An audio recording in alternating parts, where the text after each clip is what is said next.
শুধুমাত্র অবৈধ সম্পর্ক নয়, মিথ্যে কথার জন্য অনেক সময় সংসার শেষ হয়ে যায়। এই ফুদা আর তেজের আজকে একটা সুখের সংসার হবার কথা ছিল, শুধুমাত্র একটি মিথ্যে কথার জন্য তাদের সম্পর্কটা প্রায় ভাঙনের মুখে। বন্ধুরা, তোমাদের কাছে একটা রিকোয়েস্ট করছি, অবৈধ সম্পর্ক এখন তোমরা সবাই জানো, সেই সম্পর্কের শিকার আমিও। তোমাদের কাছে এই সিরিয়ালটি বা এই চ্যানেলটি আমার শেষ ভরসা, কিছু করে দাঁড়ানোর, নিজের পায়ে দাঁড়ানোর। তাই তোমাদের কাছে রিকোয়েস্ট করছি, তোমরা প্লিজ চ্যানেলটিকে সাবস্ক্রাইব করো, ওয়াচ টাইমটা একটু বাড়াও, সবার মধ্যে শেয়ার করো। আমি একটু নিজের পায়ে দাঁড়াতে চাই। আমার ভারতের এবং বাংলাদেশের সমস্ত বন্ধুদের কাছে আমার রিকোয়েস্ট, তোমরা চাইলে আমি নিজের পায়ে দাঁড়াতে পারি, কারণ তোমাদের দ্বারাই একটি চ্যানেলকে দাঁড় করানো সম্ভব। এরকম অনেক মানুষ আছে যারা তোমাদের থেকেই সাহায্য পেয়েছে, আমিও তাই তোমাদের কাছেই সাহায্য চাইতে এসেছি। আমি তোমাদের সাহায্য প্রার্থী, প্লিজ আমাকে চ্যানেলটিকে সাহায্য করো, আমার চ্যানেলটিকে দাঁড় করিয়ে সাবস্ক্রাইব করিয়ে দাও, তোমাদের কাছে এইটুকুই রিকোয়েস্ট। যদিও জানি না বলাটা ঠিক হলো কি না, কিন্তু নিজের পায়ে দাঁড়ানোর এছাড়া আমার কোনো উপায় নেই ভাই, তাই তোমাদের কাছে রিকোয়েস্ট করছি। এবার গল্পটিতে আসি। পুলিশ চলে এলে দুই ভাই সেখান থেকে দলবল নিয়ে ছুটে পালিয়ে যায়। ফেজকে আর ফোদাকে তার দাদা বাড়িতে নিয়ে যায়। এইদিকে ঠাম্মি গজাননের আরতির সময় মেজো জেম্মা আসে এবং মেজো কাকিমা এসে সেখানে বলে যে আমাদের ওই ঘরটা ফাঁকা ফাঁকা লাগছে, দোসনা চলে গেছে আর ওই নতুন বউ তারা তো এখন বাপের বাড়িতে দিরাগমনে, তাই ঘরটা কেমন ফাঁকা ফাঁকাই লাগছে। তবে মা, আপনি একটা ভালো বউ এনেছিলেন খুঁজে খুঁজে, যার মুখটাই মায়া ভরা, যাকে কেউ ভালো না বেসে থাকতেই পারবে না। আর খুব শীঘ্রই মধ্যেই আমাদের দাদুভাই আর মেয়েটির সম্পর্ক খুব ভালো পাকাপোক্ত হয়ে যাবে, তুমি দেখে নিও।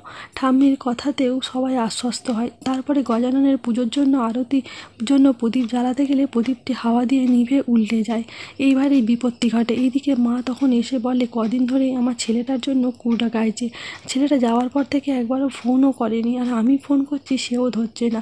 মা এই কথা বলাতে আরও আপত্তি লাগে ঠাকুমার, মনে মনে দুশ্চিন্তায় পড়ে যায়, আর সেই জন্যই ফোন করতে থাকে বারবার নাত বৌমাকে যে কি হলো ব্যাপারটা। এইদিকে ফুদা আর ফেজ তখন খুবই অসুস্থ, ফুদার থেকেও ফেজ আরও বেশি অসুস্থ, তাই বাড়িতেই ডাক্তার দেখা হয়। কোনো মতেই যখন জ্ঞান ফেরে না, তখনই ডাক্তার একটা ইঞ্জেকশন দেয় এবং বলে যে এতে যদি কাজ না হয় তাহলে অবশ্যই হসপিটালে নিয়ে যেতে হবে। এই কথা শুনে তাদেরও মাথায় হাত পড়ে যায় যে এখানে তাকে নিয়ে হসপিটালে গেলেই লোক মিডিয়া জানাজানি হয়ে যাবে, তখন আরও সমস্যা বাড়বে। এইদিকে খানিকক্ষণ এরকম করে করার পরেই চোখে মুখে জল দেওয়ার পরেই ফেজের জ্ঞান ফিরে আসে এবং জ্ঞান ফিরতেই সে বলে যে সে একটু সুস্থ বোধ করছে আর হসপিটালে যাওয়ার দরকার নেই। কিন্তু ডাক্তারবাবু বলেন যে আমি এখানেই আছি, কিন্তু বাড়াবাড়ি হলে হসপিটালে নিয়ে যাওয়া ছাড়া কোনো উপায় নেই। এইদিকে ফুদা তখন যায় বাড়ির সবাইকে ডাকতে বলতে, তখনই আটকে দেয় ফেজ, বলে এত সহজে তোমার আমার হাত থেকে মুক্তি নেই, এই বলে শাড়ির আঁচল ধরে টানতে থাকে। এদিকে ভাই আর তার ফুদার বোন তাকে দেখে কান্নাকাটি করতে থাকে, দিদি চোখ মোছাতে থাকে। তারপরে তারা সেখান থেকে বেরিয়ে যায়। বারবার ধরে শ্বশুরবাড়ির লোক যখন ফোন করে তখন ফুদার মা সে ফোনটিকে ফেজের কাছে দিয়ে যায়। প্রথমে ফুদা যখন কথা বলে, ঠাম্মি প্রথমে বলে যে কেন তারা ফোন করেনি।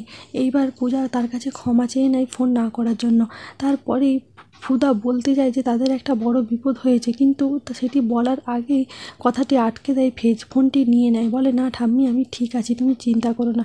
কিন্তু ঠাম্মির মনে ডাকতেই থাকে। এইদিকে ফুদা চলে গেলে সেখান থেকে তার মা এসে জামাইয়ের হাতে পায়ে টিপতে থাকে। এদিকে জামাইয়ের প্রশ্নের উত্তর দিতে বলে যে তুমি তো আমার ছেলের মতো, তাই তোমার হাতে পায়ে টিপতে আমার লজ্জা নেই। এত ভালো ভালো কথা শুনে ফেজ প্রথমে একটু গলে গেলেও আবার নিজে একটু স্ট্রিক হয়ে যায়, বলে এদের মুখে মুখোশ পরানো আছে, কারোর কথা বিশ্বাস করা চলবে না। এইভাবে সেখান থেকে যায়। তারপরে ফুদা আসে একটু চুন হলুদ এবং শুধু হলুদ নিয়ে। ফের যখনই জিজ্ঞাসা করে এগুলো দিয়ে কী হবে, তখনই আরও রেগে যায়, বলে ডাক্তারে তো ওষুধ দিয়ে গেছে, এইসবের কী দরকার, আর এইসব পুরনো পদ্ধতি আমার দরকার নেই। কিন্তু ফুদা কারোর কথা শোনে না, সে ফেজের গায়েতে লাগাতেই থাকে।